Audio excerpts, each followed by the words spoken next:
La caída de Tenochtitlán por Antonio de Solís. Fragmento del libro Historia de la Conquista de México. No se dejaban de tener a la vista las prevenciones de la jornada, por más que se llevasen parte del cuidado estos accidentes. Íbanse al mismo tiempo echando al agua los bergantines, obra que se consiguió con felicidad, debiéndose también a la industria de Martín López, como última perfección de su fábrica. Díjose antes una misa de Espíritu Santo, y en ella comulgó Hernán Cortés con todos sus españoles.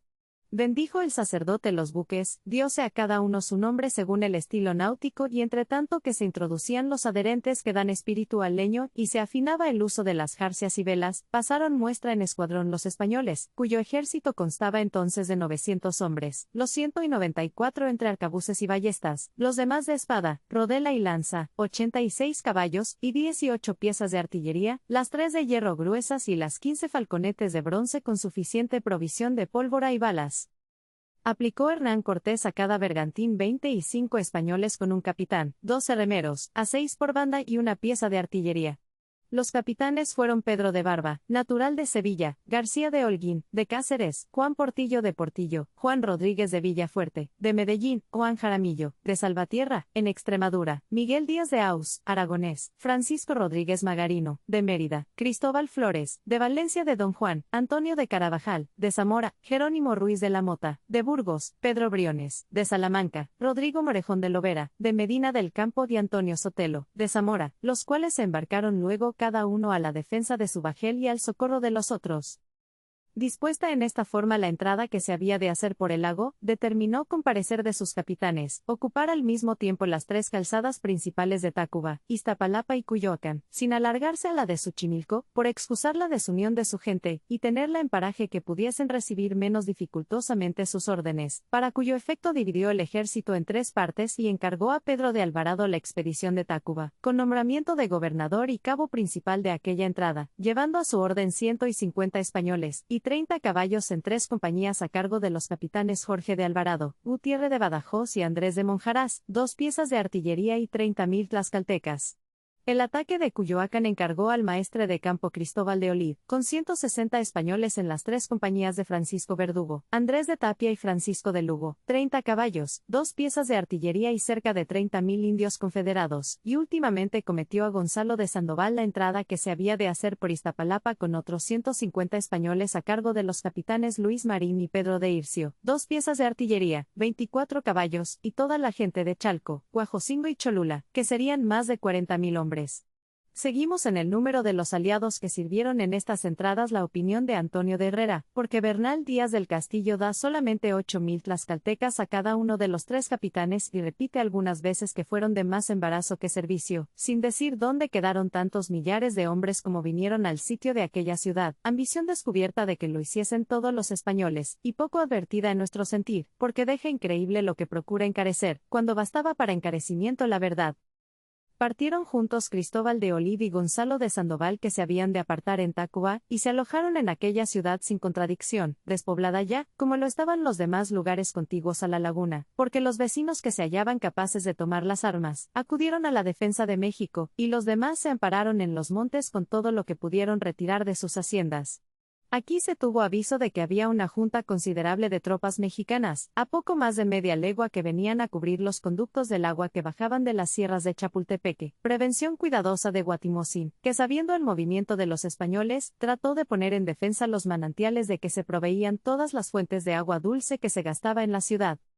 Descubríanse por aquella parte 2 o 3 canales de madera cóncava sobre paredones de argamasa y los enemigos tenían hechos algunos reparos contra las avenidas que miraban al camino.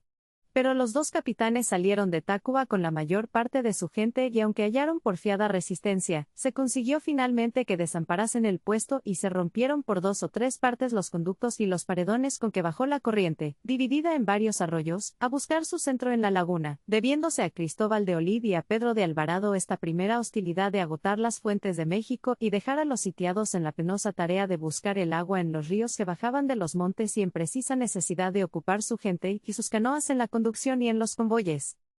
Conseguida esta facción partió Cristóbal de Olid con su trozo a tomar el puesto de Cuyoacán, y Hernán Cortés, dejando a Gonzalo de Sandoval el tiempo que pareció necesario para que llegase a Iztapalapa, tomó a su cargo la entrada que se había de hacer por la laguna para estar sobre todo y acudir con los socorros donde llamase la necesidad. Llevó consigo a don Fernando, señor de Tezcuco, y a un hermano suyo, mozo de espíritu, llamado Suchel, que se bautizó poco después, tomando el nombre de Carlos, como súbdito del emperador. Dejó en aquella ciudad bastante número de gente para cubrir la plaza de armas y hacer algunas correrías que asegurasen la comunicación de los cuarteles y dio principio a su navegación, puestos en ala sus 13 bergantines, disponiendo lo mejor que pudo el adorno de las banderas, flámulas y gallardetes, exterioridad de que se valió para dar bulto a sus fuerzas y asustar la consideración del enemigo con la novedad. Iba con propósito de acercarse a México para dejarse ver como señor de la laguna, y volver luego sobre Iztapalapa, donde le daba cuidado Gonzalo de Sandoval, por no haber llevado embarcaciones para desembarazar las calles de aquella población, que por estar dentro del agua, eran continuo receptáculo de las canoas mexicanas. Pero al tomar la vuelta descubrió a poca distancia de la ciudad una isleta o montecillo de peñascos que se levantaba considerablemente sobre las aguas, cuya eminencia coronaba un castillo de bastante capacidad que tenían ocupados los enemigos, sin otro fin que desafiar a los españoles, provocándolos con injurias y amenazas desde aquel puesto, donde a su parecer estaban seguros de los bergantines. No tuvo por conveniente dejar consentido este atrevimiento a vista de la ciudad, cuyos miradores y terrados estaban cubiertos de gente, observando las primeras operaciones de la armada y hallando en el mismo sentir a sus capitanes, se acercó a los surgideros de la isla y saltó en tierra con 150 españoles, repartidos por 2 o 3 sendas que guiaban a la cumbre, y subieron peleando, no sin alguna dificultad, porque los enemigos eran muchos y se defendían valerosamente, hasta que perdida la esperanza de mantener la eminencia, se retiraron al castillo, donde no podían mover las armas de apretados y perecieron muchos, aunque fueron más los que se perdonaron por no ensangrentar la espada en los rendidos, cuando se despreciaba como embarazosa la carga de los prisioneros. Logrado en esta breve interpresa el castigo de aquellos mexicanos, volvieron los españoles a cobrar sus bergantines y cuando se disponían para tomar rumbo de Iztapalapa, fue preciso discurrir el nuevo accidente, porque se dejaron ver a la parte de México algunas canoas que iban saliendo a la laguna, cuyo número crecía por instantes. Serían hasta 500 las que se adelantaron a boga lenta para que saliesen las demás, y a breve rato fueron tantas las que arrojó de sí la ciudad, y las que se juntaron de las poblaciones vecinas, que haciendo la cuenta por el espacio que ocupaban, se juzgó que pasarían de 4000, cuya multitud con lo que abultaban los penachos y las armas, formaba un cuerpo hermosamente formidable, que al juicio de los ojos venía como anegando la laguna. Dispuso Hernán Cortés sus bergantines, formando una espaciosa media luna para dilatar la frente y pelear con desahogo. Iba fiado en el valor de los suyos y en la superioridad de las mismas embarcaciones, bastando cada una de ellas a entenderse con mucha parte de la flota enemiga. Movióse con esta seguridad la vuelta de los mexicanos para darles a entender que admitía la batalla y después hizo alto para entrar en ella con toda la respiración de sus remeros, porque la calma de aquel día dejaba todo el movimiento en la fuerza de sus brazos. Detúvose también el enemigo y pudo ser que con el mismo cuidado. Pero aquella inefable providencia, que no se descuidaba en declararse por los españoles, dispuso entonces que se levantase de la tierra un viento favorable, que hiriendo por la popa en los bergantines, les dio todo el impulso de que necesitaban para dejarse caer sobre las embarcaciones mexicanas. Dieron principio al ataque las piezas de artillería, disparadas a conveniente distancia y cerraron después los bergantines a vela y remo, llevándose tras sí cuanto se les puso delante. Peleaban los arcabuces y ballestas sin perder tiro, peleaba también el viento, dándoles con el humo en los ojos y obligándolos a proejar para defenderse, y peleaban hasta los mismos bergantines, cuyas proas hacían pedazos a los buques menores, sirviéndose de su flaqueza para echarlos a pique sin recelar el choque. Hicieron alguna resistencia los nobles que ocupaban las 500 embarcaciones de la vanguardia, lo demás fue todo confusión y zozobrar las unas al impulso de las otras. Perdieron los enemigos la mayor parte de su gente, quedó rota y deshecha su armada, cuyas reliquias miserables siguieron los bergantines hasta encerrarlas a balazos en las acequias de la ciudad. Fue de grande consecuencia esta victoria, por lo que influyó en las ocasiones siguientes el crédito de incontrastables que adquirieron este día los bergantines, y por lo que desanimó a los mexicanos el hallarse ya sin aquella parte de sus fuerzas, que consistía en la destreza y agilidad de sus canoas, no por las que perdieron entonces, número limitado, respecto de las que tenían de reserva, sino porque se desengañaron de que no eran de servicio, ni podían resistir a tan poderosa oposición. Quedó por los españoles el dominio de la laguna y Hernán Cortés tomó la vuelta cerca de la ciudad, despidiendo algunas balas, más a la pompa del suceso que al daño de los enemigos. Y no le pesó de ver la multitud de mexicanos que coronaban sus torres y azoteas a la expectación de la batalla, tan gustoso de haberles dado en los ojos con su pérdida, que aunque a la verdad eran muchos para enemigos, le parecieron pocos para testigos de su hazaña, complacencias de vencedores que suelen comprender a los más advertidos, como adornos de la victoria o como accidentes de la felicidad. Eligió paraje cerca de Texcoco donde pasar la noche y atender al descanso de la gente con alguna seguridad, pero al amanecer, cuando se disponían los bergantines para tomar el rumbo de Iztapalapa, se descubrió un grueso considerable de canoas que navegaban aceleradamente la vuelta de Cuyoacán, porque pareció conveniente ir primero con el socorro a la parte amenazada. No fue posible dar alcance a la flota enemiga, pero se llegó poco después y a tiempo que se hallaba Cristóbal de Olid empeñado en la calzada y reducido a pelear por la frente con los enemigos que la defendían, y por los costados con las canoas que llegaron de refresco, en términos de retirarse, perdiendo la tierra que se había ganado. Enseñó la necesidad a los mexicanos cuanto pudiera el arte de la guerra para defender el paso de las calzadas. Tenían levantados hacia la parte de la ciudad los puentes de aquellos ojos o cortaduras donde perdían su fuerza las avenidas o crecientes de la laguna y aplicando algunas vigas y tablones por la espalda para subir en hileras sucesivas a dar la carga por lo alto, dejaban a trechos formadas unas trincheras con foso de agua, que impedían y dificultaban los avances. Este género de fortificación habían hecho en las tres calzadas por donde amenazó la invasión de los españoles, y en todas se discurrió casi lo mismo para vencer esta dificultad. Peleaban los arcabuces y ballestas contra los que se descubrían por lo alto de la trinchera, entre tanto que pasaban de mano en mano las fajinas para cegar el foso y después se acercaba una pieza de artillería, que a pocos golpes desembarazaba el paso, barriendo el trozo siguiente de la calzada con los mismos fragmentos de su fortificación. Tenía ganado Cristóbal de Olid el primer foso cuando llegaron las canoas enemigas, pero al descubrir los bergantines, huyeron a toda fuerza de remos las de aquella banda, peligrando solamente las que pudo encontrar el alcance de la artillería, y porque no dejaban de pelear las que a su parecer estaban seguras de la otra parte, mandó Hernán Cortés ensanchar el foso de la retaguardia para dar paso a 3 o 4 bergantines, de cuya primera vista resultó la fuga total de las canoas, y los enemigos que defendían el puente inmediato, viéndose descubiertos a las baterías de agua y tierra, se recogieron desordenadamente al último reparo vecino a la ciudad. Descansó la gente aquella noche, sin desamparar el avance de la calzada, y al amanecer se prosiguió la marcha con poca o ninguna oposición, hasta que llegando a la última puente que desembocaba en la ciudad, se halló fortificada con mayores reparos, y atrincheradas las calles que se descubrían, con tanto número de gente a su defensa, que llegó a parecer aventurada la facción, pero se conoció la dificultad después del empeño, y no era conveniente retroceder sin algún escarmiento de los enemigos. Jugaron su artillería los bergantines, haciendo miserable destrozo en las bocas de las calles, entre tanto que trabajaba Cristóbal de Olid en cegar el foso y romper las fortificaciones de la calzada. Lo cual ejecutado, se arrojó a los enemigos que las defendían, haciendo lugar con su vanguardia para que saliesen a tierra las naciones a su cargo. Acercáronse al mismo tiempo las tropas de la ciudad al socorro de los suyos y fue valerosa por todas partes su resistencia, pero a breve rato perdieron alguna tierra, y Hernán Cortés, que no pudo sufrir aquella lentitud con que se retiraban, saltó en la ribera con 30 españoles y dio tanto calor al avance, que tardaron poco los enemigos en volver las espaldas, y se ganó la calle principal de México, huyendo por aquella parte hasta la gente que ocupaba los terrados. Tropezóse luego con otra dificultad, porque los mexicanos que iban huyendo habían ocupado un adoratorio, poco distante de la entrada, en cuyas torres, gradas y cerca exterior se descubría tanto número de gente, que parecía un monte de armas y plumas todo el edificio. Desafiaban a los españoles con la voz tan entera como si acabaran de vencer, y Hernán Cortés, no sin alguna indignación de ver en ellos el orgullo tan cerca de la cobardía, mandó traer de los bergantines 3 o 4 piezas de artillería, cuyo primer estrago les dio a conocer su peligro, y brevemente fue necesario bajar la puntería contra los que iban huyendo a lo interior de la ciudad. Quedó sin enemigos todo aquel paraje, porque los que peleaban desde las azoteas y ventanas, se movieron al paso que los demás, con que avanzó el ejército, y se ganó el adoratorio sin contradicción. Fue grande la pérdida de gente que hicieron este día los mexicanos. Entregáronse al fuego los ídolos, cuyos horribles simulacros sirvieron de luminarias al suceso. Y Hernán Cortés quedó satisfecho de haber puesto los pies dentro de la ciudad.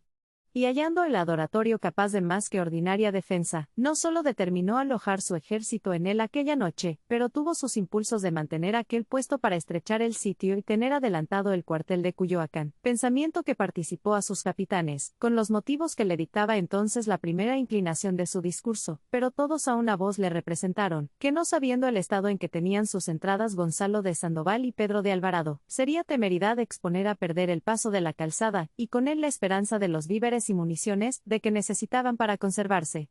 Que su conducción no se debía fiar de los bergantines, porque no cabiendo en las acequias de aquel paraje, necesitaron de hacer su desembarco con bastante distancia para que no fuese posible recibirlos ni transportarlos, sin disponerse a una batalla para cada socorro. Que los trozos del ejército debían caminar a un mismo paso en sus ataques para dividir las fuerzas del enemigo y darse la mano hasta en el tiempo de acuartelarse dentro de la ciudad. Y finalmente, que las disposiciones resueltas, con parecer de todos los cabos, sobre la forma de gobernar el sitio de México, no se debían alterar, sin madura consideración, ni entrar en aquel empeño voluntario, sin más causa que dar sobrado crédito a la victoria de aquel día, no siendo totalmente seguras las consecuencias de los buenos sucesos, que a manera de lisonja solían muchas veces engañar la cordura, deleitando la imaginación. Conoció Hernán Cortés que le aconsejaban lo más conveniente, por ser una de sus mejores prendas la facilidad con que solía desenamorarse de sus dictámenes para enamorarse de la razón, y se retiró la mañana siguiente a Cuyoacán, llevando a sus dos lados la escolta de los bergantines, con que no se atrevieron los enemigos a inquietar la marcha. Pasó el mismo día a Iztapalapa, donde halló a Gonzalo de Sandoval en términos de perderse. Había ocupado los edificios de la tierra y alojado su ejército, poniéndose lo mejor que pudo en defensa, pero los enemigos, que se recogieron a la parte del agua, procuraban ofenderle desde sus canoas. Hizo considerable daño en las que se acercaban, arruinó algunas casas, rompió 2 o 3 socorros de México, que intentaron atacarle por tierra de aquel día porque los enemigos habían desamparado una casa grande, que distaba poco de la tierra, se resolvió ocuparla para mejorarse y desviar las ofensas de su cuartel.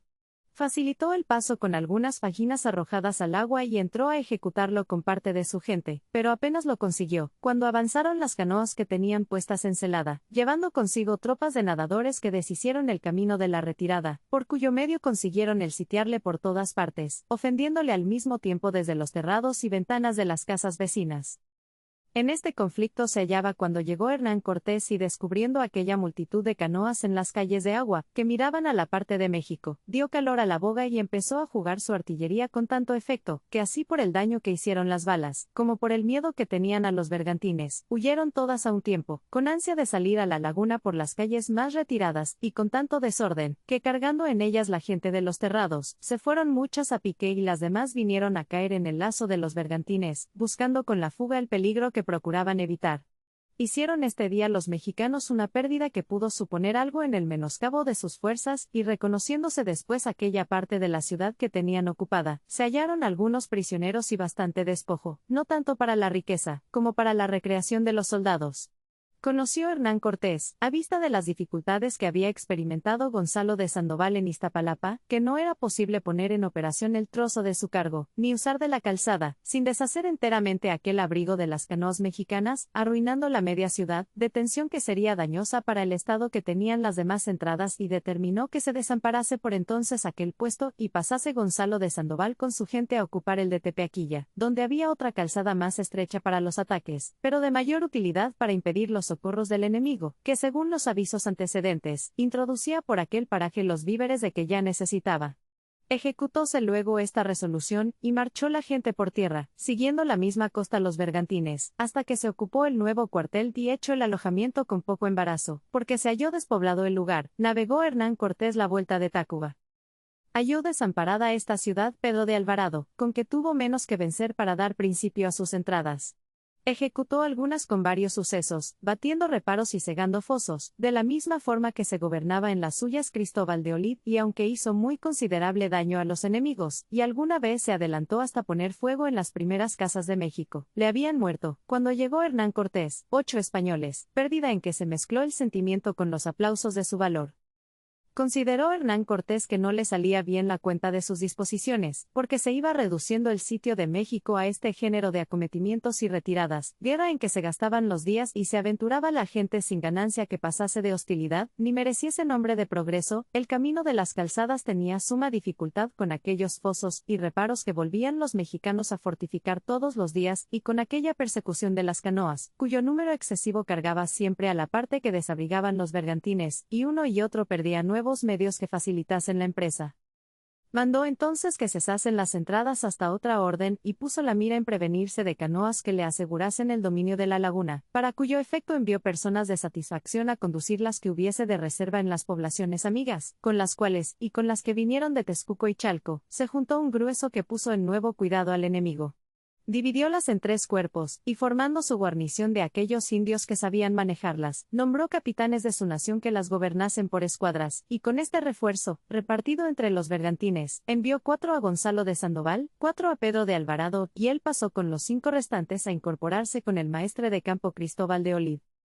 Repitiéronse desde aquel día las entradas con mayor facilidad, porque faltaron totalmente las ofensas que más embarazaban, y Hernán Cortés ordenó al mismo tiempo, que los bergantines y canoas rondasen la laguna, y corriesen el distrito de las 3 calzadas para impedir los socorros de la ciudad, por cuyo medio se hicieron repetidas presas de las embarcaciones que intentaban pasar con bastimento y barriles de agua, y se tuvo noticia del aprieto en que se hallaban los sitiados. Cristóbal de Olid llegó algunas veces a poner en ruina los burgos o primeras casas de la ciudad. Pedro de Alvarado y Gonzalo de Sandoval hacían el mismo daño en sus ataques, con lo cual, y con los buenos sucesos de aquellos días, mudaron de semblante las cosas. Concibió el ejército nuevas esperanzas y hasta los soldados menores facilitaban la empresa, entrando en las ocasiones con aquel género de alegre solicitud semejante al valor, que suele hacer atrevidos a los que llevan la victoria de la imaginación, porque tuvieron la suerte de hallarse alguna vez entre los vencedores. Fue notable y en algunas circunstancias digna de admiración, la diligencia con que defendieron su ciudad los mexicanos. Obraba como natural en ellos el valor, criados en la malicia y sin otro camino de ascender a las mayores dignidades, pero en esta ocasión pasaron de valientes a discursivos, porque necesitaron de inventar novedades contra un género de invasión cuya gente, cuyas armas y cuyas disposiciones eran fuera del uso en aquella tierra, y lograron algunos golpes, en que se acreditó su ingenio de más que ordinariamente advertido. Queda referida la industria con que hallaron camino de fortificar sus calzadas, y no fue menor la que practicaron después, enviando por diferentes rodeos canoas de gastadores a limpiar los fosos que iban cegando los españoles, para cargarlos al tiempo de la retirada con todas sus fuerzas, ardid que ocasionó algunas pérdidas en las primeras entradas. Dieron con el tiempo en otro arbitrio más reparable, porque supieron obrar contra su costumbre cuando lo pedía la ocasión y hacían de noche algunas salidas, solo a fin de inquietar los cuarteles, fatigando a sus enemigos con la falta de sueño, para esperarlos después con tropas de refresco. Pero en nada se conoció tanto su vigilancia y habilidad como en lo que discurrieron contra los bergantines, cuya fuerza desigual intentaron deshacer buscándolos desunidos, a cuyo efecto fabricaron 30 grandes embarcaciones de aquellas que llamaban piraguas, pero de mayores medidas y empavesadas con gruesos tablones para recibir la carga, y pelear menos descubiertos. Con este género de armada salieron de noche a ocupar unos carrizales o bosques de cañas palustres, que producía por algunas partes la laguna, tan densas y elevadas que venían a formar diferentes malezas, impenetrables a la vista. Era su intención provocar a los bergantines que salían de 2 en 2 a impedir los socorros de la ciudad, y para llamarlos al bosque, llevaron prevenidas 3 o 4 canoas de bastimentos que sirviesen de cebo a la emboscada y bastante número de gruesas estacas, las cuales fijaron debajo del agua, para que chocando con ellas los bergantines, se hiciesen pedazos, o fuesen más fáciles de vencer, prevenciones y cautelas, de que se conoce que sabían discurrir en su defensa y en la ofensa de sus enemigos, tocando en las sutilezas que hicieron ingenioso al hombre contra el hombre, y son como enseñanzas del arte militar, o sin razones de que se compone la razón de la guerra. Salieron el día siguiente a correr a aquel paraje 2 bergantines de los 4 que asistían a Gonzalo de Sandoval en su cuartel, a cargo de los capitanes Pedro de Barba y Juan Portillo, y apenas los descubrió el enemigo, cuando echó por otra parte sus canoas, para que dejándose ver a lo largo fingiesen la fuga y se retirasen al bosque, lo cual ejecutaron tan a tiempo, que los 2 bergantines se arrojaron a la presa con todo el ímpetu de los remos y a breve rato dieron en el lazo de la estacada oculta, quedando totalmente impedidos y en estado que ni podían retroceder ni pasar adelante. Salieron al mismo tiempo las piraguas enemigas y los cargaron por todas partes con desesperada resolución. Llegaron a verse los españoles en contingencia de perderse, pero llamando al corazón los últimos esfuerzos de su espíritu, mantuvieron el combate para divertir al enemigo, entre tanto que algunos nadadores saltaron al agua y a fuerza de brazos y de instrumentos rompieron o apartaron aquellos estorbos, en que se abordaban los buques, cuya diligencia bastó para que pudiesen tomar la vuelta y jugar su artillería, dando al través con la mayor parte de las piraguas y siguiendo las balas el alcance de las que procuraban escapar. Quedó con bastante castigo el estratagema de los mexicanos, pero salieron de la ocasión maltratados los bergantines, heridos y fatigados los españoles. Murió peleando el capitán Juan Portillo, a cuyo valor y actividad se debió la mayor parte del suceso, y el capitán Pedro de Barba salió con algunas heridas penetrantes, de que murió también dentro de 3 días, pérdidas ambas que sintió Hernán Cortés con notables demostraciones, y particularmente la de Pedro de Barba, porque le faltó en él un amigo igualmente seguro en todas las fortunas, y un soldado valeroso sin achaques de valiente, y cuerdo sin tibiezas de reportado. Tardó poco en venirse a las manos la venganza de este suceso, porque los mexicanos volvieron a reparar sus piraguas y con nuevas embarcaciones de iguales medidas se ocultaron otra vez en el mismo bosque, fortificándole con nueva estacada y creyendo menos advertidamente lograr segundo golpe sin dar otro color al engaño.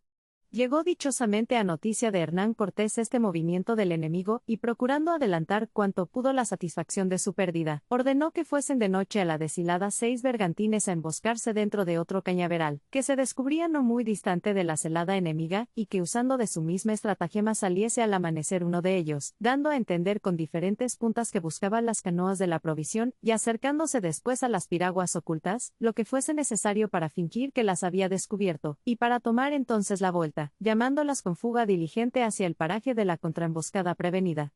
Sucedió todo como se había dispuesto. Salieron los mexicanos con sus piraguas a seguir el alcance del bergantín fugitivo, abalanzándose a la presa, que ya daban por suya, con grandes alaridos y mayor velocidad, hasta que llegando a distancia conveniente, le salieron al encuentro los otros bergantines, recibiéndolos antes que se pudiesen detener con la artillería, cuyo rigor se llevó de la primera carga buena parte de las piraguas, dejando a las demás en estado, que ni el temor encontraba con la fuga, ni la turbación las apartaba del peligro. Perecieron casi todas a la reputación de los tiros y murió la mayor parte de la gente que las defendía, con que no solo se vengó la muerte de Pedro de Barba y Juan Portillo, pero se rompió enteramente su armada, quedando Hernán Cortés no sin conocimiento de que aprendió de los mexicanos el ardido o la invención de hacer emboscadas en el agua, pero con particular satisfacción de haber sabido imitarlos para deshacerlos. Llegaban por entonces frecuentes avisos de lo que pasaba en la ciudad, por ser muchos los prisioneros que venían de las entradas, y sabiendo Hernán Cortés que se hacían ya sentir entre los sitiados el hambre y la sed, ocasionando rumores en el pueblo y varias opiniones entre los soldados, puso mayor diligencia en cerrar el paso a las vituallas, y para dar nueva razón a sus armas, envió 2 o 3 nobles de los mismos prisioneros a Guatimozín, convidándole con la paz y ofreciéndole partidos ventajosos, en orden a dejarle con el reino, y en toda su grandeza, quedando solamente obligado a reconocer el supremo dominio en el rey de los españoles, cuyo derecho apoyaba entre los mexicanos la tradición de sus mayores y el consentimiento de los siglos. En esta sustancia fue su proposición, y repitió algunas veces la misma diligencia, porque a la verdad, sentía destruir una ciudad tan opulenta y deliciosa que ya miraba como alhaja de su rey. Oyó entonces Guatimozín, con menos altivez que solía, el mensaje de Cortés, y según lo que refirieron poco después otros prisioneros, llamó a su presencia el consejo de militares y ministros, convocando a los sacerdotes de los ídolos que tenían voto de primera calidad en las materias públicas. Ponderó en la propuesta, el estado miserable a que se hallaba reducida la ciudad, la gente de guerra que se perdía, lo que se acongojaba el pueblo con los principios de la necesidad, la ruina de los edificios y últimamente pidió consejo, inclinándose a la paz lo bastante para que le siguiese la lisonja o el respeto, como sucedió entonces, porque todos los cabos y ministros votaron que se admitiese la proposición de la paz y se oyesen los partidos con que se ofrecía, reservando para después el discurrir sobre su proposición o su disonancia. Pero los sacerdotes se opusieron con el rostro firme a las pláticas de la paz, fingiendo algunas respuestas de sus ídolos, que aseguraban de nuevo la victoria, o sería verdad en estos ministros la mentira de sus dioses, porque andaba muy solícito aquellos días el demonio, esforzando en los oídos lo que no podía en los corazones. Y tuvo tanta fuerza este dictamen, armado con el celo de la religión, o libre con el pretexto de piadoso, que se redujeron a él todos los votos, y Guatimozin, no sin particular desabrimiento, porque ya sentía en su corazón algunos presagios de su ruina, resolvió que continuase la guerra, intimando a sus ministros, que perdería la cabeza cualquiera que se atreviese a proponerle otra vez la paz, por aprietos en que se llegase a ver la ciudad, sin exceptuar de este castigo a los mismos sacerdotes, que debían mantener con mayor constancia la opinión de sus oráculos.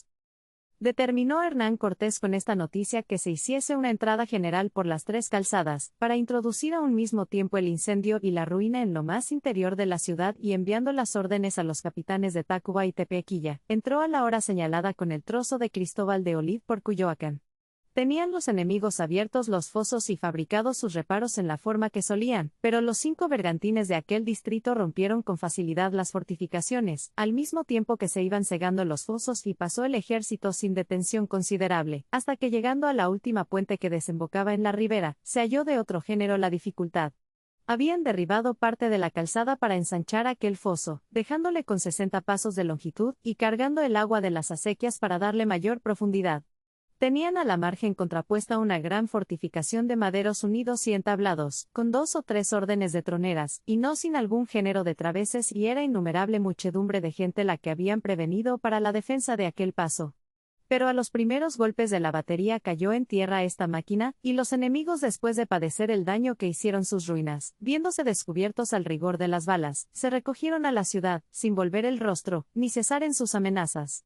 Dejaron con esto libre la ribera, y Hernán Cortés, por ganar el tiempo, dispuso que la ocupasen luego los españoles, sirviéndose para salir a tierra de los bergantines y de las canoas amigas que los acompañaban, por cuyo medio pasaron después las naciones, los caballos y 3 piezas de artillería, que parecieron bastantes para la facción de aquel día. Pero antes de cerrar con el enemigo, que todavía perseveraba en las trincheras, con que tenían atajadas las calles, encargó al tesorero Julián de Alderete, que se quedase a cegar y mantener aquel foso, y a los bergantines que procurasen hacer la hostilidad que pudiesen, acercándose a la batalla por las acequias mayores. Trabóse luego la primera escaramuza, y Julián de Alderete, con el oído en el rumor de las armas y con la vista en el avance de los españoles, aprendió que no era decente a su persona la ocupación, a su parecer mecánica, de cegar un foso, cuando estaban peleando sus compañeros, y se dejó llevar inconsideradamente a la ocasión, cometiendo este cuidado a otro de su compañía, el cual o no supo ejecutarlo, o no quiso encargarse de operación desacreditada por el mismo que la subdelegaba, con que le siguió toda la gente de su cargo, y quedó abandonado aquel foso, que se tuvo por impenetrable al tiempo de la entrada. Fue valerosa en los primeros ataques la resistencia de los mexicanos.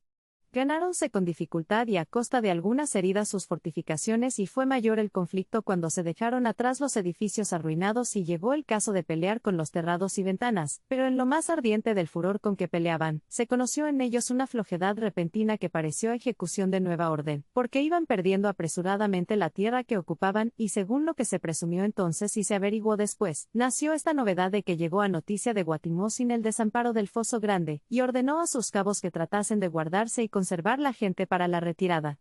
Tuvo Hernán Cortés por sospechoso este movimiento del enemigo, y porque se iba limitando el tiempo de que necesitaba para llegar antes de la noche a su cuartel, trató de retirarse, mandando primero que se derribasen y diesen al fuego algunos edificios para quitar los padrastros de la entrada siguiente. Pero apenas se dio principio a la marcha, cuando asustó los oídos un instrumento formidable y melancólico, que llamaban ellos la bocina sagrada, porque solamente la podían tocar los sacerdotes cuando intimaban la guerra y concitaban los ánimos de parte de sus dioses. Era el sonido vehemente, y el toque una canción compuesta de bramidos que infundía en aquellos bárbaros nueva ferocidad, dando impulsos de religión al desprecio de su vida. Empezó después el rumor insufrible de sus gritos, y al salir el ejército de la ciudad cayó sobre la retaguardia que llevaban a su cargo los españoles, una multitud innumerable de gente resuelta y escogida para la facción que traían premeditada. Hicieron frente los arcabuces y ballestas, y Hernán Cortés, con los caballos que le seguían, procuró detener al enemigo, pero sabiendo entonces el embarazo del foso que impedía la retirada, quiso doblarse y no lo pudo conseguir, porque las naciones amigas, como traían orden para retirarse y tropezaron primero con la dificultad, cerraron con ella precipitadamente, y no se oyeron las órdenes, o no se obedecieron. Pasaban muchos a la calzada en los bergantines y canoas, siendo más los que se arrojaron al agua, donde hallaron tropas de indios nadadores que los herían o anegaban. Quedó solo Hernán Cortés con algunos de los suyos a sustentar el combate. Mataron a flechazos el caballo en que peleaba y apeándose a socorrerle, con el suyo el capitán Francisco de Guzmán, le hicieron prisionero, sin que fuese posible conseguir su libertad. Retiróse finalmente a los bergantines y volvió a su cuartel herido, y poco menos que derrotado, sin hallar recompensa en el destrozo que recibieron los mexicanos. Pasaron de 40 los españoles que llevaron vivos para sacrificarlos a sus ídolos, perdióse una pieza de artillería, murieron más de 1000 tlaxcaltecas y apenas hubo español que no saliese maltratado, pérdida verdaderamente grande, cuyas consecuencias meditaba y conocía Hernán Cortés, negando al semblante lo que sentía el corazón por no descubrir entonces la malicia del suceso. Dura, pero inexcusable pensión de los que gobiernan ejércitos, obligados a traer en las adversidades el dolor en el fondo y el desahogo en la superficie del ánimo. Hicieron sus entradas al mismo tiempo Gonzalo de Sandoval y Pedro de Alvarado, hallando en ellas igual oposición y con poca diferencia en los progresos de ambos ataques, ganar los puentes, cegar los fosos, penetrar las calles, destruir los edificios y sufrir en la retirada los últimos esfuerzos del enemigo.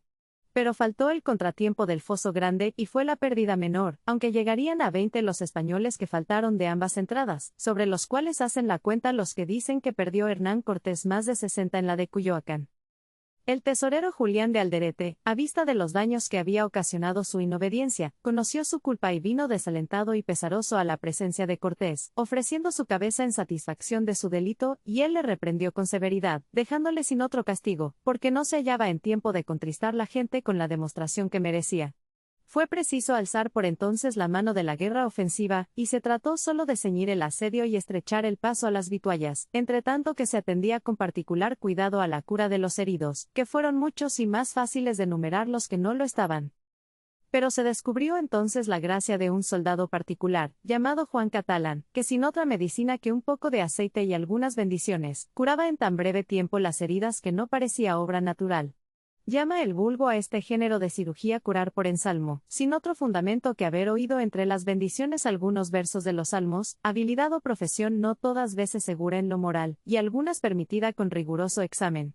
Pero en este caso no sería temeridad que se tuviese por obra del cielo semejante maravilla, siendo la gracia de sanidad uno de los dones gratuitos que suele Dios comunicar a los hombres, y no parece creíble que se diese concurso del demonio en los medios con que se conseguía la salud de los españoles, al mismo tiempo que procuraba destruirlos con la sugestión de sus oráculos. Antonio de Herrera dice, que fue una mujer española, que se llamaba Isabel Rodríguez, la que obró estas curas admirables, pero seguimos a Bernal Díaz del Castillo que se halló más cerca y aunque tenemos por infelicidad de la pluma el tropezar con estas discordancias de los autores, no todas se deben apurar, porque siendo cierta la obra, importa poco a la verdad la diferencia del instrumento.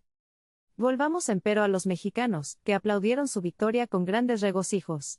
Viéronse aquella noche desde los cuarteles coronados los adoratorios de hogueras y perfumes, y en el mayor, dedicado al dios de la guerra, se percibían sus instrumentos militares en diferentes coros de menos importuna disonancia. Solemnizaban con este aparato el miserable sacrificio de los españoles que prendieron vivos, cuyos corazones palpitantes, llamando al Dios de la verdad mientras les duraba el espíritu, dieron el último calor de la sangre a la infeliz aspersión de aquel horrible simulacro.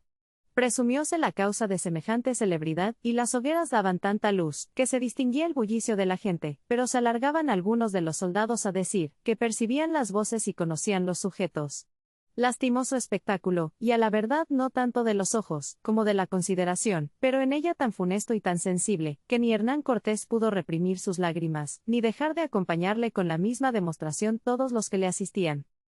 Quedaron los enemigos nuevamente orgullosos de este suceso y con tanta satisfacción de haber aplacado el ídolo de la guerra con el sacrificio de los españoles, que aquella misma noche, pocas horas antes de amanecer, se acercaron por las 3 calzadas a inquietar los cuarteles, con ánimo de poner fuego a los bergantines y proseguir la rota de aquella gente, que no sin particular advertencia, consideraban herida y fatigada, pero no supieron recatar su movimiento, porque avisó de él aquella trompeta infernal que los irritaba, tratando a manera de culto la desesperación, y se previno la defensa con tanta oportunidad, que volvieron rechazados, con la diligencia sola de asestar a las calzadas la artillería de los bergantines y de los mismos alojamientos, que disparando al bulto de la gente, dejó bastantemente castigado su atrevimiento. El día siguiente dio Guatimozín, por su propio discurso, en diferentes arbitrios de aquellos que suelen agradecerse a la pericia militar. Echó voz de que había muerto Hernán Cortés en el paso de la calzada, para entretener al pueblo con esperanzas de breve desahogo.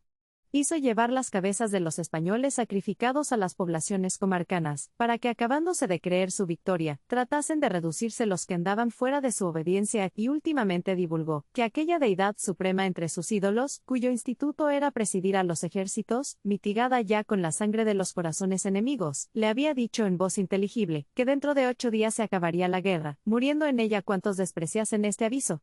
Fingiólo así, porque se persuadió a que tardaría poco en acabar con los españoles y tuvo inteligencia para introducir en los cuarteles enemigos personas desconocidas que derramasen estas amenazas de su Dios, entre las naciones de indios que militaban contra él, notable ardid para melancolizar a aquella gente, desanimada ya con la muerte de los españoles, con el estrago de los suyos, con la multitud de los heridos y con la tristeza de los cabos.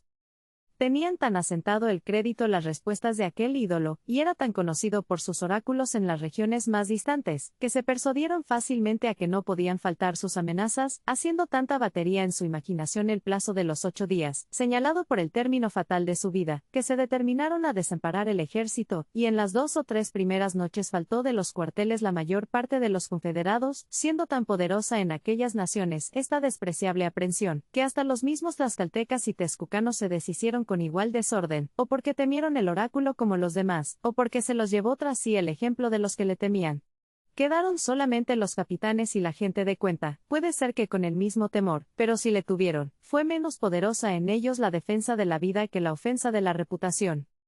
Entró Hernán Cortés en nueva congoja con este inopinado accidente, que le obligaba poco menos que a desconfiar de su empresa, pero luego que llegó a su noticia el origen de aquella novedad, envió en seguimiento de las tropas fugitivas a sus mismos cabos para que las detuviesen, contemporizando con el miedo que llevaban, hasta que pasados los 8 días, señalados por el oráculo, llegasen a conocer la incertidumbre de aquellos vaticinios y fuesen más fáciles de reducir al ejército, diligencia de notable acierto en el discurso de Hernán Cortés, porque pasados los 8 días llegó a tiempo la persuasión, y volvieron a sus cuarteles con aquel género de nueva osadía que suele formarse del temor desengañado. Don Hernando, el príncipe de Texcuco, envió a su hermano por los de aquella nación, y volvió con ellos y con nuevas tropas que halló formadas para socorrer el ejército. Los tlaxcaltecas desertores, que fueron de la gente más ordinaria, no se atrevieron a proseguir su viaje, temiendo el castigo a que iban expuestos, y estuvieron a la mira del suceso, creyendo que podrían unirse con los fugitivos de la rota imaginada, pero al mismo tiempo que se desengañaron de su vana credulidad, tuvieron la dicha de incorporarse con un socorro que venía de Tlaxcala y fueron mejor recibidos en el ejército. De este aumento de fuerza con que se hallaba Cortés, y del ruido que hacía en la comarca el aprieto de la ciudad, resultó el declararse por los españoles algunos pueblos que se conservaban neutrales o enemigos, entre los cuales vino a rendirse y a tomar servicio en el ejército la nación de los otomíes, gente, como dijimos, indómita y feroz, que a guisa de fiera se conservaba en aquellos montes, que daban sus vertientes a la laguna, rebeldes hasta entonces al imperio mexicano, sin otra defensa que vivir en paraje poco apetecible por estéril y despreciado por inhabitable, con que llegó segunda vez el caso de hallarse Cortés con más de 200,000 aliados a su disposición, pasando en breves días de la tempestad a la bonanza, y atribuyendo, como solía, este poco menos que súbito remedio al brazo de Dios, cuya inefable providencia suele muchas veces permitir las adversidades para despertar el conocimiento de los beneficios. No estuvieron ociosos los mexicanos el tiempo que duró esta suspensión de armas, a que se hallaron reducidos los españoles. Hacían frecuentes salidas, dejándose ver de día y de noche sobre los cuarteles, pero siempre volvieron rechazados, perdiendo mucha gente, sin ofender ni escarmentar. Súpose de los últimos prisioneros que se hallaba en grande aprieto la ciudad, porque la hambre y la sed tenía congojada la plebe y mal satisfecha la milicia. Enfermaba y moría mucha gente de beber las aguas salitrosas de los pozos. Los pocos bastimentos que podían escapar de los bergantines o entraban por los montes, se repartían por tasa entre los magnates, dando nueva razón a la impaciencia del pueblo, cuyos clamores tocaban ya en riesgos de la fidelidad. Llamó Hernán Cortés a sus capitanes para discurrir con esta noticia lo que se debía obrar, según el estado presente de la ciudad y del ejército.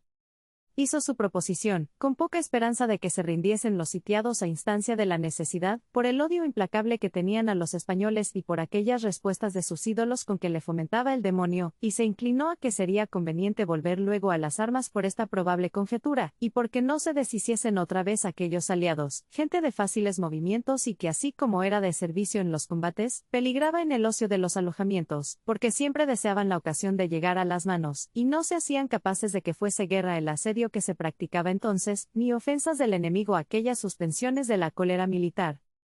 Vinieron todos en que se continuara la guerra sin desamparar el asedio, y Hernán Cortés, que acabó de conocer en el suceso antecedente lo que padecía en aquellas retiradas, expuestas siempre a los últimos esfuerzos de los mexicanos, resolvió que reforzando la guarnición de los cuarteles y de la plaza de armas, se acometiese de una vez por las tres calzadas para tomar puestos dentro de la ciudad, los cuales se habían de mantener a todo riesgo, procurando avanzar cada trozo por su parte hasta llegar a la gran plaza de los mercados que llamaban el Tlateluco, donde se unirían las fuerzas para obrar lo que dictase la ocasión.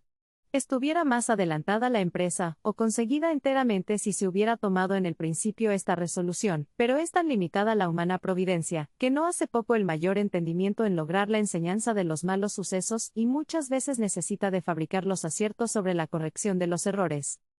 Prevenidos los víveres, el agua y lo demás que pareció necesario para mantener la gente dentro de una ciudad donde faltaba todo, salieron los tres capitanes de sus cuarteles el día señalado al amanecer, Pedro de Alvarado por el camino de Tacuba, Gonzalo de Sandoval por el de Tepeaquilla y Hernán Cortés con el trozo de Cristóbal de Olid por el de Cuyoacán, llevando cada uno sus bergantines y canoas por los costados.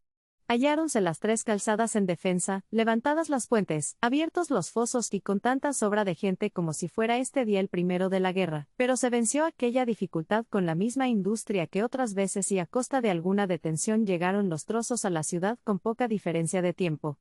Ganáronse brevemente las calles arruinadas, porque los enemigos las defendían con flojedad, para retirarse a las que tenían guarnecidos los terrados. Pero los españoles trataron el primer día de formar sus alojamientos, fortificándose cada trozo en su cuartel lo mejor que fue posible, con las ruinas de los edificios y fundando su mayor seguridad en la vigilancia de sus centinelas. Causó esta novedad grande turbación y desconsuelo entre los mexicanos, desarmóse la prevención que tenían hecha para cargar la retirada, corrió la voz engrandeciendo el peligro y apresurando los remedios, acudieron los nobles y ministros al palacio de Guatimozin y a instancia de todos se retiró aquella misma noche lo más distante de la ciudad. Continuáronse las juntas y hubo diversos pareceres desalentados o animosos, según obedecía el entendimiento a los dictámenes del corazón. Unos querían que se tratase desde luego de poner en salvo la persona del rey sacándole a paraje más seguro, otros que se fortificase aquella parte de la ciudad que ocupaba la corte y otros que se intentase primero desalojar los españoles, obligándolos a ceder la tierra que habían ocupado. Inclinóse Guatimozin al consejo de los más valerosos, y excluyendo el desamparar la ciudad, con resolución de morir entre los suyos, ordenó que al amanecer se acometiese con todo el resto a los cuarteles enemigos, para cuyo efecto juntaron y distribuyeron sus tropas con ánimo de aplicar todas sus fuerzas al exterminio de los españoles. Y poco después que se declaró la mañana se dejaron ver de los tres alojamientos, donde llegó primero el aviso de sus prevenciones y la artillería que mandaba las calles hizo tan riguroso estrago en su vanguardia, que no se atrevieron a ejecutar la orden que traían, antes se desengañaron brevemente de que no era posible su empresa, y sin llegar a lo estrecho del ataque dieron principio a la fuga con apariencias de retirada, cuyo movimiento, espacioso y remiso por la frente, dio lugar a los españoles para que avanzasen hasta medir las armas, y sin más diligencia que la que hubieron menester para seguir el alcance, quedó roto el enemigo y mejorado el alojamiento de la noche siguiente. Entróse después en mayor dificultad, porque fue necesario caminar arruinando los edificios, batiendo los reparos y cegando las aberturas de las calles, pero en uno y otro se procuró ganar el tiempo y en menos de 4 días se hallaron los tres capitanes a vista del Tlateluco, a cuyo centro caminaban por líneas diferentes. Fue Pedro de Alvarado el primero que llegó a poner los pies dentro de aquella gran plaza, donde intentaron doblarse los enemigos que llevaba cargados, pero no se les dio lugar para que lo consiguiesen, ni era fácil pasar a la operación desde la fuga y al primer combate desampararon el puesto, retirándose confusamente a las calles de la otra banda. Reconoció entonces Pedro de Alvarado que tenía cerca de sí un grande oratorio, cuyas gradas y torres ocupaba el enemigo, y con deseo de asegurar las espaldas, envió algunas compañías para que le asaltasen y mantuviesen, lo cual se consiguió sin dificultad, porque los defensores trataban ya de retirarse con el ejemplo de los suyos. Redujo luego a un escuadrón toda su gente para disponer su alojamiento y mandó hacer en lo alto del adoratorio algunas ahumadas para dar aviso a los demás capitanes del paraje donde se hallaba, o para solicitar con aquella demostración el aplauso de su diligencia. Llegó poco después el trozo que gobernaba a Cristóbal de Olid y mandaba a Hernán Cortés, y la multitud que desembocó en la plaza huyendo el avance de su gente, dio en el escuadrón que formó con otro intento Pedro de Alvarado, donde perecieron casi todos combatidos por ambas partes, y sucedió lo mismo a los que rechazaba en su distrito Gonzalo de Sandoval, que tardó poco en arribar al mismo paraje. Los que se habían retraído a las calles que miraban al resto de la ciudad, viendo unidas las fuerzas de los españoles, huyeron desalentados a guardar la persona de su rey, creyendo que se hallaban ya en el último conflicto, con que se pudo tratar del alojamiento sin oposición, y Hernán Cortés aplicó alguna gente a la defensa de las calles que se dejaban atrás para tener seguras las espaldas, y dispuso que los bergantines con sus canoas cuidasen de correr el distrito de las Tres Calzadas, avisando en diligencia de cualquier novedad que mereciese reparo. Fue menester al mismo tiempo desembarazar la plaza de los cadáveres mexicanos, para cuyo efecto señaló algunas tropas de indios confederados que los fuesen echando en las calles de agua más profundas, con cabos españoles que no los dejasen escapar con la carga miserable para celebrar aquellos banquetes de carne humana que daban la última solemnidad a sus victorias, y con todo este cuidado no fue posible atajar por la raíz el inconveniente, pero se redimió el exceso y se pudo componer la tolerancia con la disimulación. Vinieron aquella noche diferentes cuadrillas de paisanos, poco menos que difuntos, a dar su libertad por el sustento, y aunque se llegó a sospechar que venían arrojados como gente inútil que no podían sustentar, hicieron compasión a todos, y Hernán Cortés, que ya no esperaba del asedio lo que se prometía de sus manos, ordenó que se les diese algún refresco para que saliesen a buscar su vida fuera de la ciudad.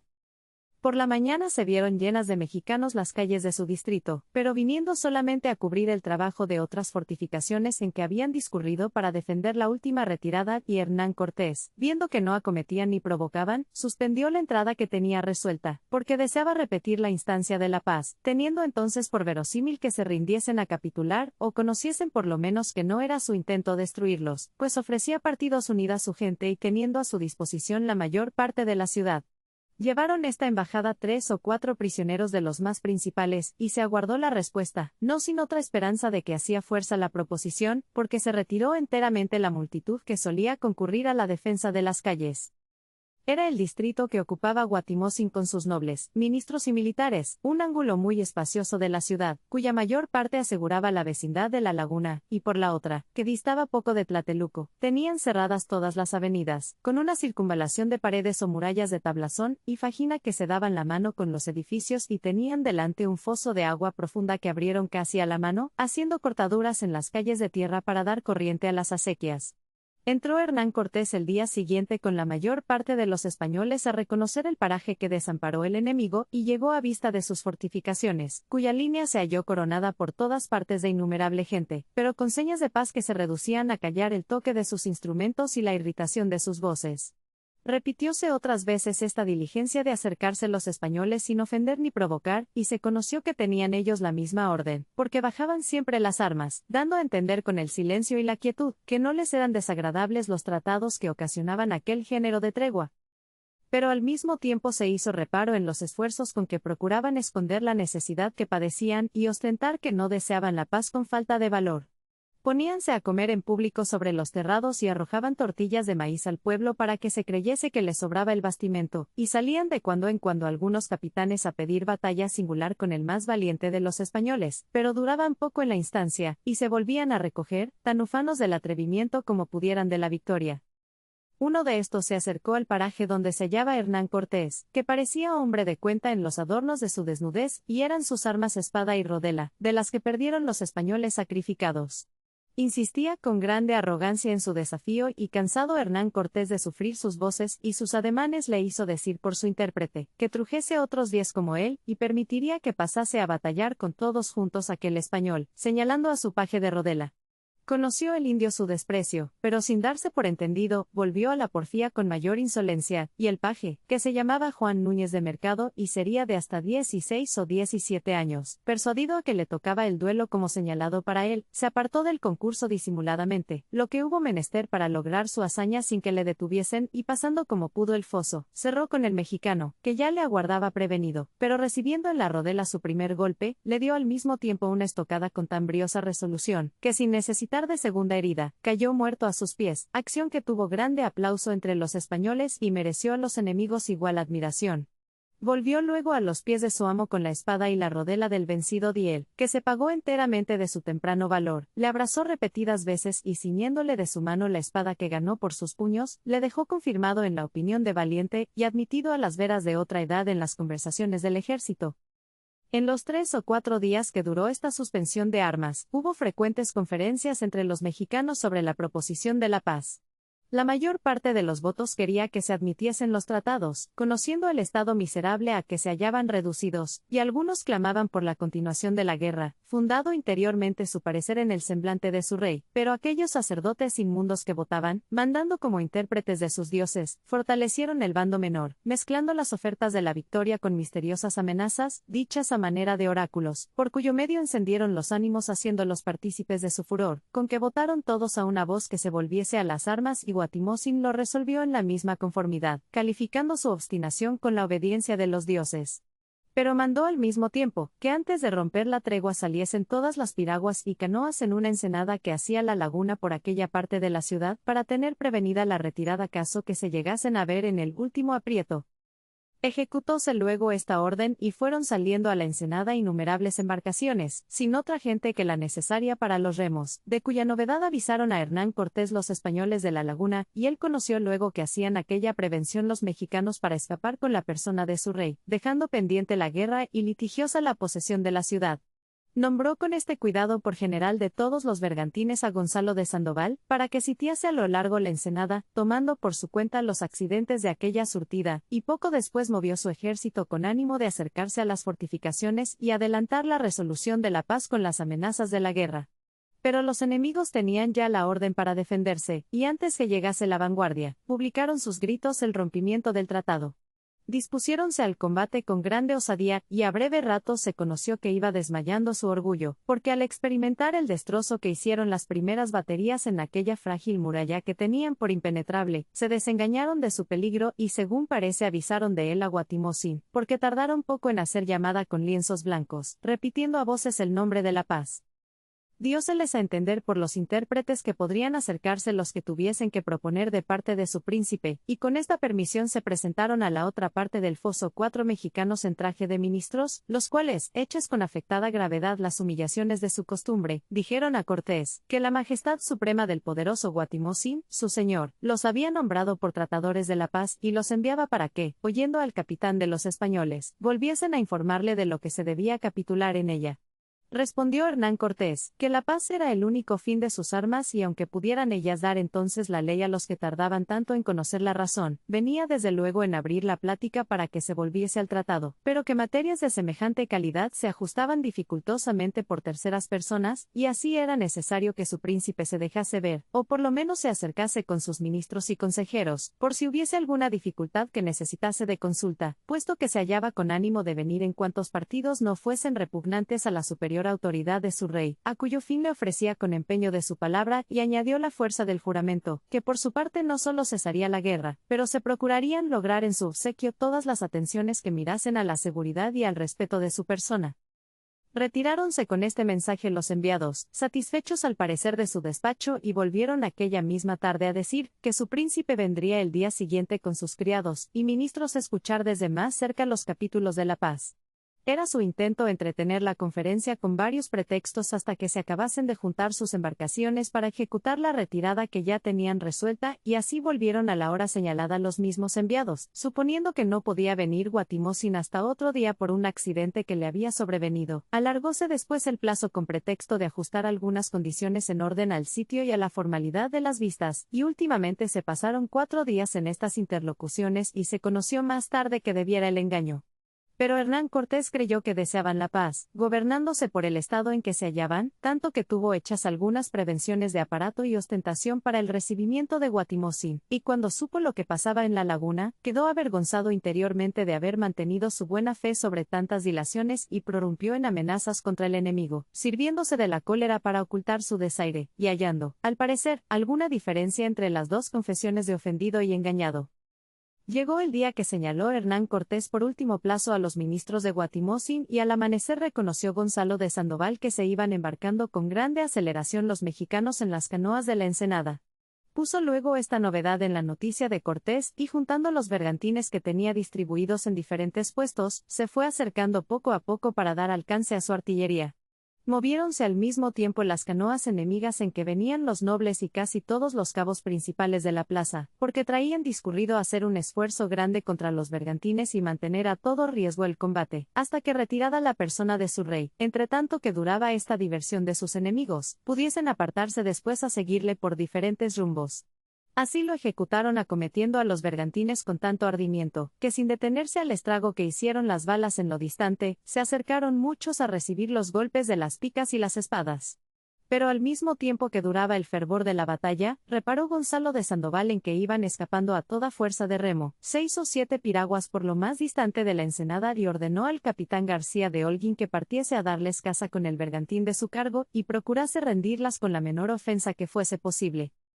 Nombró entre los demás capitanes a García de Holguín, tanto por lo que fiaba de su valor y actividad, como por la gran ligereza de su bergantín, diferencia que consistiría en el vigor de los remeros o en haber salido el buque más obediente a los remos, circunstancias que suele dar el caso en este género de fábricas.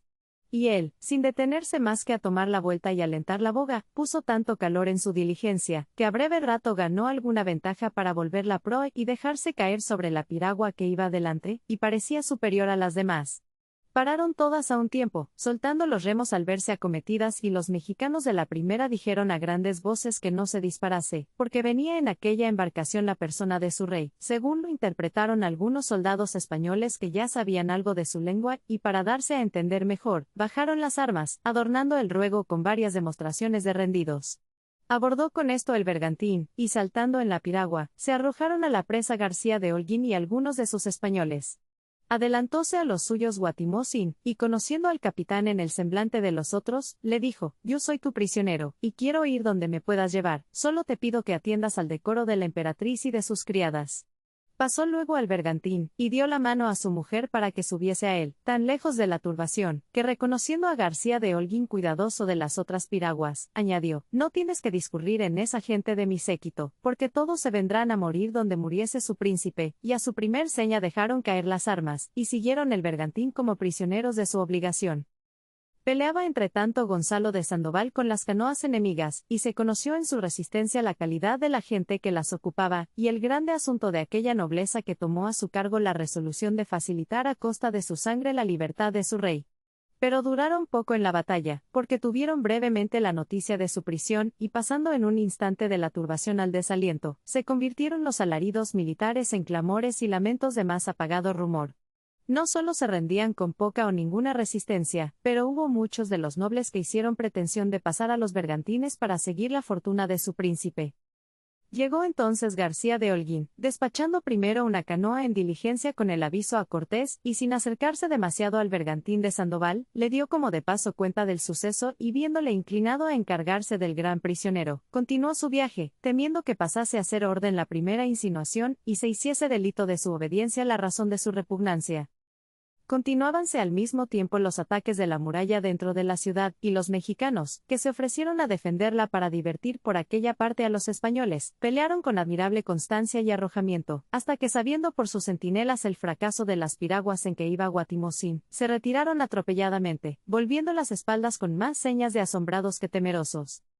Conocióse luego la causa de aquella novedad, porque llegó entonces el aviso que adelantó García de Holguín, y Hernán Cortés levantando los ojos al cielo, como quien reconocía el origen de su felicidad, mandó luego a los cabos de su ejército que se mantuviesen a vista de las fortificaciones sin pasar a mayor empeño hasta otra orden, y enviando al mismo tiempo 2 compañías de españoles al surgidero para que asegurasen la persona de Guatimozín, salió a recibirle cerca de su alojamiento, cuya función ejecutó con grande urbanidad y reverencia, en que obraron más que las palabras las señas exteriores, y Guatimozín correspondió en la misma lengua, procurando esforzar el agrado para encubrir el despecho.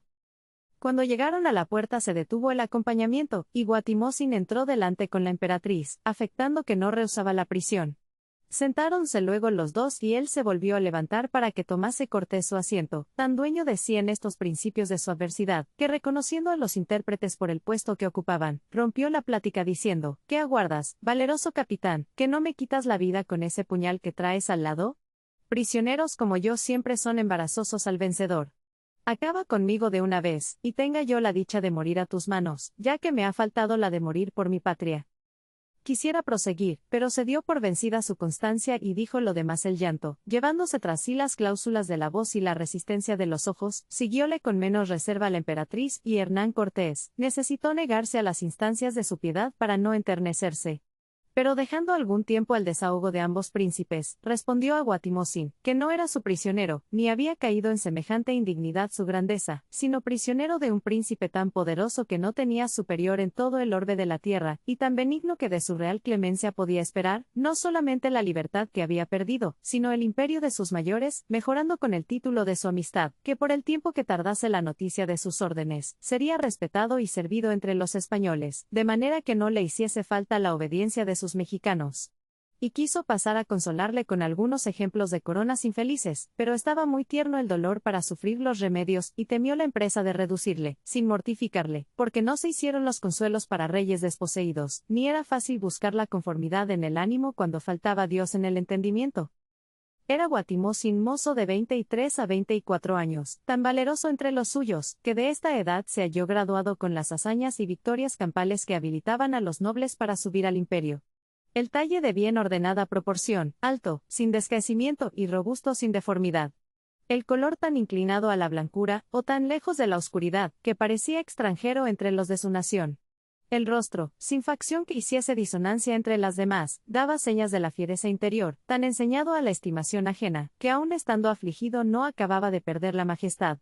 La emperatriz, que sería de la misma edad, se hacía reparar por el garbo y el espíritu con que mandaba el movimiento y las acciones, pero su hermosura, más varonil que delicada, pareciendo bien a la primera vista, duraba menos en el agrado que en el respeto de los ojos.